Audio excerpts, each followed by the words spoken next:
Hello again. That sounded like something had a Blue Peter, didn't it? So, what have we got for you this time? Well, I put some coaches away in a box last time. This week, or this fortnight, we're going to find out why.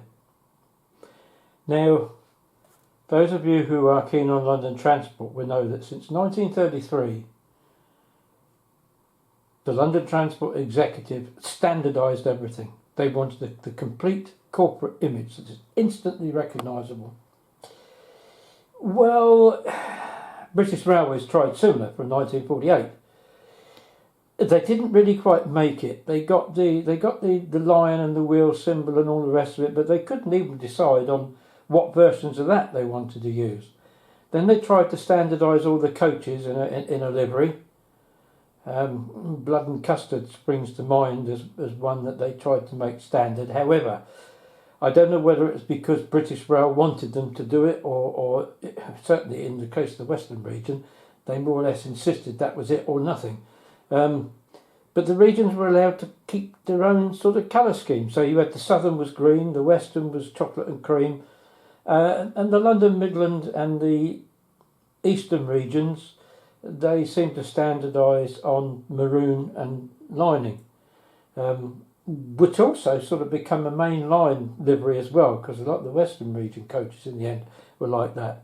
But nothing really standard. You know, and if you look at all the totems that are available for sale, you will see that each region had its own distinct coloured background. I think by the time we got to the 1960s and we'd had the modernisation programme, things had changed. And I am going to recommend to you a book. Yes, another book. This is an excellent book. It was released, printed on the market, if you like, in 2016.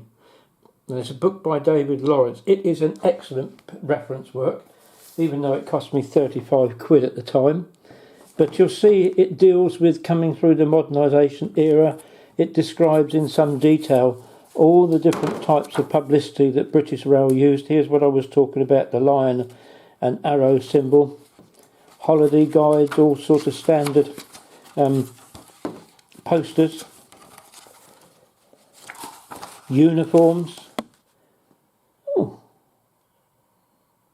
I wear a hat like that with station master on it. Which one have we got? That one. That's it. And here are all the accoutrements that they would have on their uniforms. And then it goes into detail through the rolling stock. There's a lot of good stuff in here. What I'm trying to find is the fact that during the 1960s, they decided that really there had to be a new corporate image. No two ways about it. There had to be a new corporate image, and I'm just trying to find. Yes, so we have the design panel that started life about 1955 with producing different suggestions for designs and things. And here are some of the locomotives that they designed, including the famous the blue Pullman marked a distinct departure from all sorts of current thinking. And this livery of Nanking blue with a kind of off-white colour scheme. And I guess somebody got their head round that and decided that might be a good idea for later. So here we have some of the later uniforms.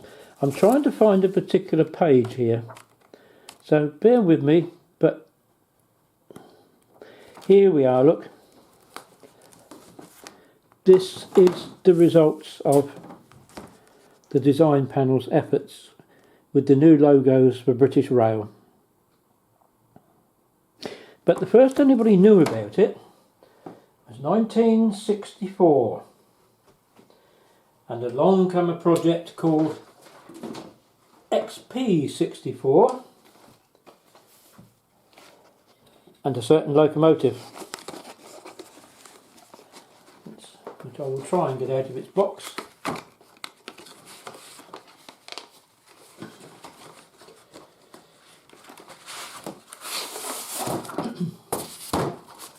Lima took everybody by surprise by issuing a limited edition locomotive, D1733, and a whole train, which again was known as Project XP64. And here is D1733 in this blue livery as it appeared for XP64. For a little while it also ran with one of these red panels with the double arrow symbol. I don't know if you can see that.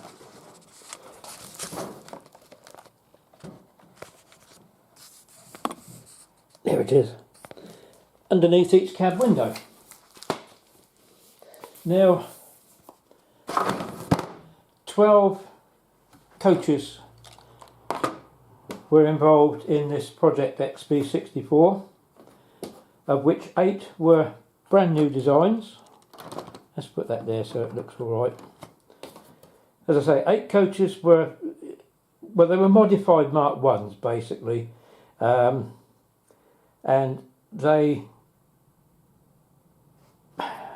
were completely stripped out, and they had new things like folding doors and that put in them as experiment. And the 12 coaches were made up at the end with another 4 Mark 1s, which had, again, slight modifications to them. And this train toured around for a while. But the writing was already on the wall that time, because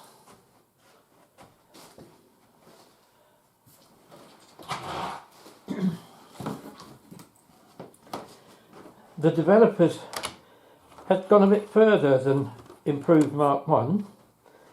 They built an entirely new style of coach, which was the Mark 2A. As we can see here, the difference between that and the Mark 1 is the rounded ends. Now, as far as I know, this is more or less an integral design thing. It's an all-in-one body shell. And I think that's why you haven't got a hell of a lot of them on preserved railways, because they're never going to be the easiest things to maintain in the long term. And I think when we get to the point where the Mark 1s have had so much rebuilding they can't be rebuilt anymore, what the hell do we get? Anybody fancy going into business, building brand new Mark 1s? I think the door is open for a little niche industry there. Anyway, in the box that I put the stuff away in the other week, as you saw, I had some Mark 1s and another Mark 2, and I put that rake together to represent the Project XP64. So without further ado, I'll shut up and I'll get something on the track and we'll get it running. I'm actually just reading the limited edition certificate. This was one of only 240. So I don't actually know whether it was in fact a private repaint. It almost looks too factory fresh for that. I'm more inclined to think that because it is so old, it was factory done for. Let's have a look and see who it was for, shall we? It was originally supplied to somebody called TDT Langdale Collectibles, and like I say, mine is a number 171 out of 240 produced. Certainly looking at it more closely, I think I can be assured that this was a factory produced model, but for what it represents, you know, it's a pretty rare beast. I told you, didn't I? Yes, that it first came with the double arrow symbol on red panels underneath the cab windows. that disappeared very quickly. As for the XP64, well, it did its work, it did its exhibition train and all the rest of it, but no other vehicles of that type were produced, and unfortunately I can't find any record of any 00 gauge models of the XP64 stock being produced. So my train is basically a representative of it, because the blue and grey or blue and white colour scheme, whichever you like to call it, was first seen in the XP64 trains.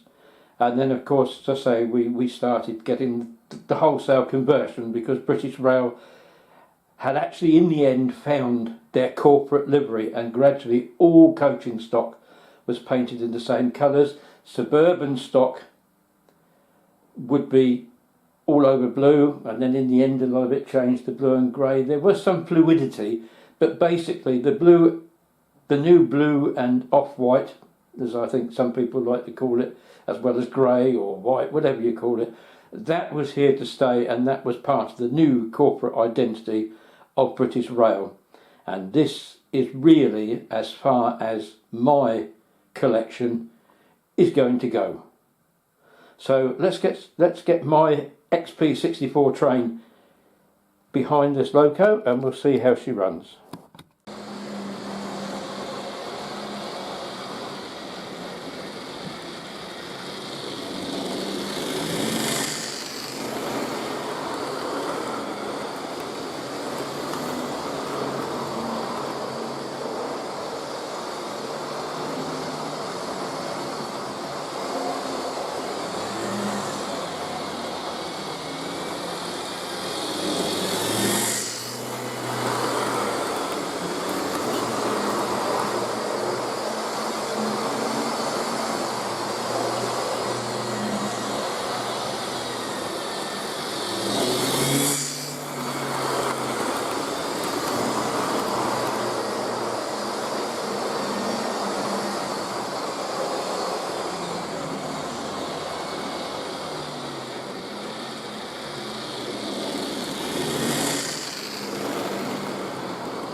Right,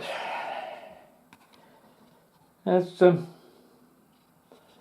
going to run it round the other way now. I'll run it round empty to reattach the train, because I wanted to see the last two carriages. I wish the rest of them would have the same features, but I was quite lucky. The last two carriages I got the Mark 1s for a bit of a song, but you'll see they've been fitted with interior lights and a working red tail light, which makes a bit of a difference.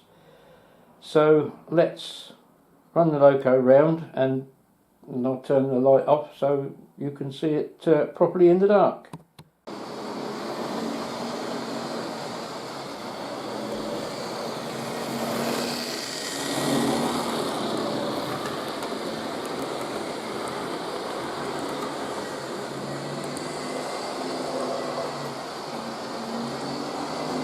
That's a bit more realistic, isn't it?